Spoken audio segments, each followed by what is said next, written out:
తాకట్లో ఉన్న మీ బంగారం ఈ రోజు ఎంత ధర చేస్తుందో కొమ్మూరి గోల్డ్ వాళ్ళకి కాల్ చేస్తే ఫ్రీ గోల్డ్ కాస్ట్ చెక్ చేసి చెప్తారు. నమస్కారం సార్. నమస్తే అండి.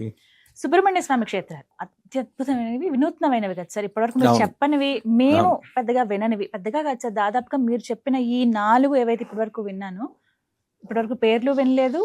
ఇంత విశేషంగా స్వామి కొలువై ఉన్న సంగతి కూడా తెలియదు. మరి అసలు రూపం లేకుండానే, అసలు అది ఇంకా అద్భుతం ఫస్ట్ చెప్పినటువంటిది. మీరు గనక ఇప్పుడు చూడడమే మొదటి వీడియో అని అయితే కనుక మీకు ముందు వీడియోస్ ఉంటాయండి, సజెషన్ లో వస్తుంది. సుబ్రహ్మణ్య స్వామి దేవాలయాలు నందకిషోర్ గారు చెప్పినవి అని చెప్పి మీరు ఒక్కసారి టైప్ చేసి చూడండి. ఇప్పటి వరకు మీరు వినుండరు, వెళ్ళి కూడా ఉండరు. దాదాపుగా మీరు ఇప్పుడు ప్లాన్ చేసుకుంటారు వెంటనే వెళ్ళాలి కదా అని అనిపించేటువంటి దేవాలయాలు అవన్నీ కూడా. మరి ఇవాళ మాట్లాడుకోపోయేది ఆఖరి దేవాలయం ఈ సిరీస్ లో. మరి సార్, 5వ క్షేత్రం. ఈ క్షేత్రం కూడా కేరళలోనే ఉందండి. ఓకే, స్వామి శరవణ భవ. అంతే అండి, అంతే. ఆయన అక్కడ కొలువై ఉన్నారు, వెళ్ళాలి అక్కడికి, అంతే, తప్పదు. ఎందుకంటే విభిన్నం వినూత్నం కావాలి అంటే కొంచెం విభిన్నంగానే వెళ్ళాలి మనం కూడా. సో ఈ పెరున్న శ్రీ సుబ్రహ్మణ్య స్వామి టెంపుల్ చెంగనసెర్రి, కేరళ అండి. చెంగనసెర్రి, కేరళ. ఇది వచ్చి 1200 సంవత్సరాల క్రితం ఉన్న విగ్రహం, ఆలయం. అండ్ దీంట్లో రెండోది కూడా గొప్ప విశేషం ఏంటంటే, మనకి ఆ కాలాల్లో 1936 సంవత్సరంలో ఈ టెంపుల్ ఫస్ట్ టెంపుల్ అండి, కేరళ టెంపుల్ ధైర్యంగా ఓపెన్ చేసి హిందువుల్ని లోపలికి రానిచ్చిన టెంపుల్ ఏదన్నా ఉంది అంటే చరిత్ర దాచిపెట్టిన రహస్యం ఇది.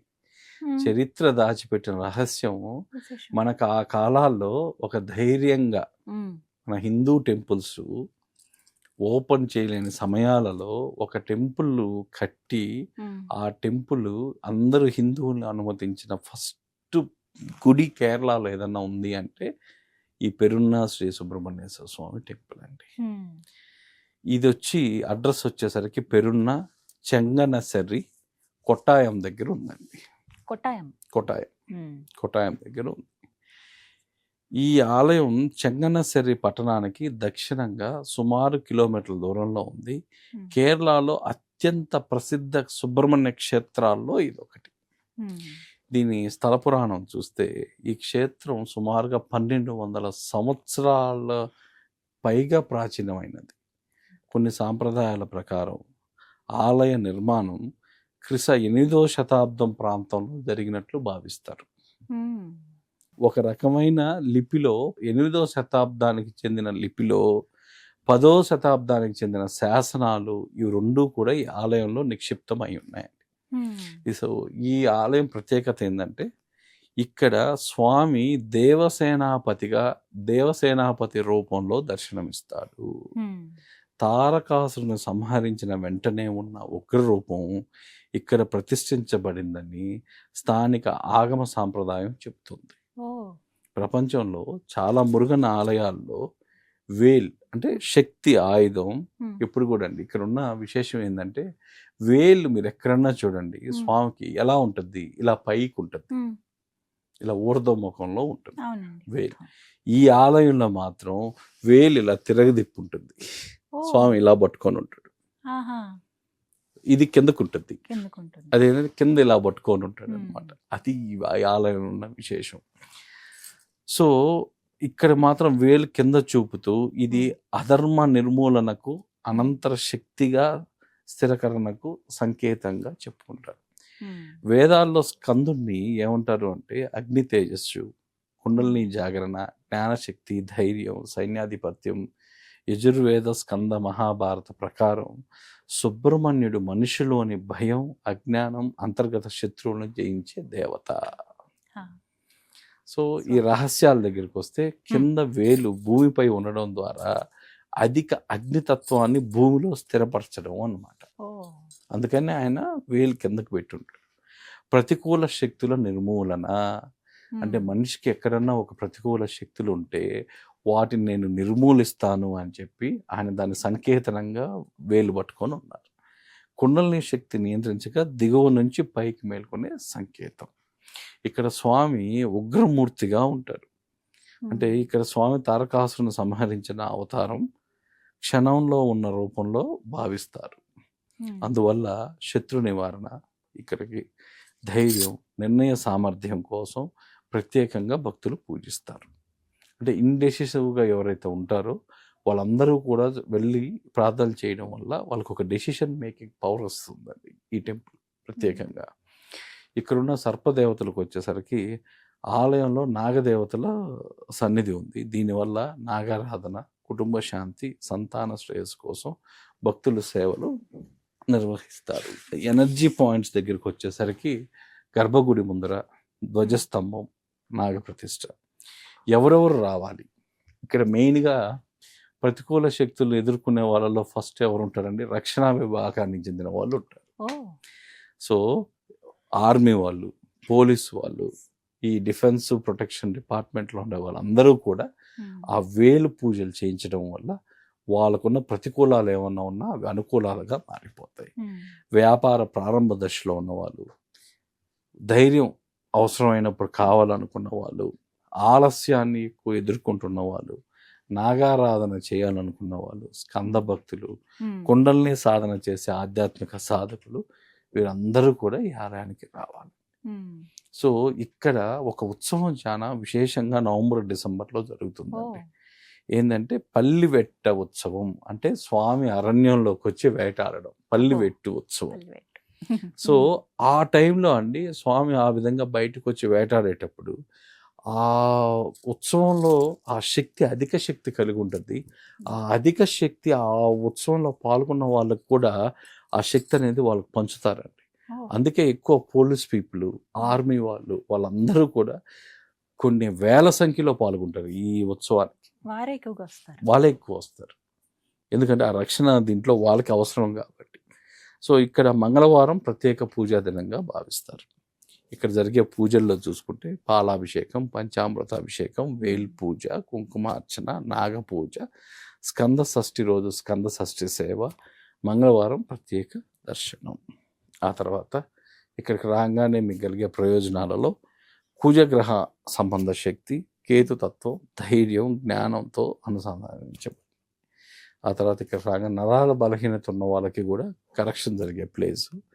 భయం, ఆందోళన, మానసిక ధైర్యం, పిల్లల ఆరోగ్యానికి కూడా ఇక్కడ వచ్చి వేడుకుంటారండి. కానీ ప్రధానంగా చెప్పాలంటే ఎవరికి ఉపయోగపడుతుంది అంటే ఈ డిఫెన్స్ రంగం వాళ్ళకి, ఆర్మీ వాళ్ళకి, పోలీసు వాళ్ళకి ఖచ్చితంగా ఈ ఆలయం రక్షణగా నిలుస్తుంది, ఉపయోగపడుతుంది. మీరు వెళ్ళాలి. ఇప్పుడు మీరు వినూత్నంగా చెప్పినటువంటి సుబ్రహ్మణ్య స్వామి క్షేత్రాల్లో ఇది 5వది. కేరళ దాదాపుగా తమిళనాడు, కేరళ, కర్ణాటక మీరు చెప్పినవి సార్.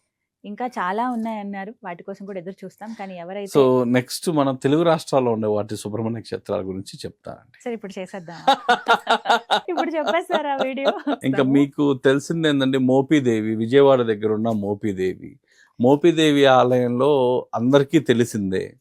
సో అక్కడ ఏమాత్రం చేసే అర్చకులు వాళ్ళ మంత్రదోషం ఉన్నా, మంత్రంలో ఏమన్నా తప్పులు పలికినా, లోపల ఉండే ఆయన సర్పరూపంలో ఉన్న స్వామి పైకి వచ్చి అలిగి ఒక దగ్గర కూర్చుంటాడండి. మీకు ఏమాత్రం మీరు చెప్పే మంత్రాలలో ఉచ్చారణ దోషాలు ఎక్కడైనా వచ్చినా ఆయన వెంటనే అలిగిపోతాడు. మీ అందరి ముందే లోపల గర్భగుడిలో నుంచే పుట్టు ఉంటుంది, ఆ పుట్టులో నుంచే వస్తారు ఆయన. ఇప్పటికీ పూలమాల వేస్తే పూలమాల తీసుకుంటాడు. మీరు ఇది అందరికీ తెలిసిన విషయం అండి. ప్రత్యక్షంగా చూడొచ్చని తెలుసు. మీరు ఎప్పుడైనా అక్కడ విశేషం ఏంటంటే స్వామికి ఏదన్నా మంత్రాల్లో ఏదన్నా దోషాలు కలిగితే వెళ్ళి అలిగి కూర్చుంటాడు. మళ్ళీ మీరు మంత్రం కరెక్ట్ గా పఠిస్తే మళ్ళీ లోపలికి వెళ్ళిపోతాడు ఆయన. మీ కళతో మీరు చూడొచ్చు. ఇది ఎప్పుడో జరిగిందని చెప్పట్లేదండి, ఇప్పుడు కూడా ఉంది. అంటే ఎప్పుడైనా ఇలా జరిగినప్పుడు చూడొచ్చు. అనుభవాలు ఉన్నాయి సార్. అనుభవాలు అలాగే మీకు తిరుపతి జిల్లాలో మల్లాం దగ్గర ఉన్న సుబ్రహ్మణ్య స్వామి, అతను ఒకప్పుడు ఆ చెట్టు రూపంలో ఉంటాడండి స్వామి. అది నరికితే అక్కడి నుంచి రక్తం కారుతుంది, డైరెక్ట్ గా రక్తం కారుతుంది, మనిషి రక్తం కారినట్టు కారుతుంది. అలాంటి విశేషమైన గుడి చాలా చాలా చాలా చాలా సంవత్సరాల క్రితం.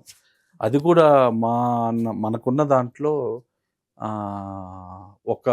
ఇంకా ఆ క్షేత్రం, అక్కడ కొన్ని క్షేత్రాలు ఉన్నాయండి. గుడిమల్లం ఒకటి మనం చెప్పుకున్నాం. గుడి మల్లాము ఎంత శివశక్తిగా ప్రసిద్ధి చెందిందో మల్లాంలోని సుబ్రహ్మణ్య స్వామికి అంత శక్తి ఉందండి.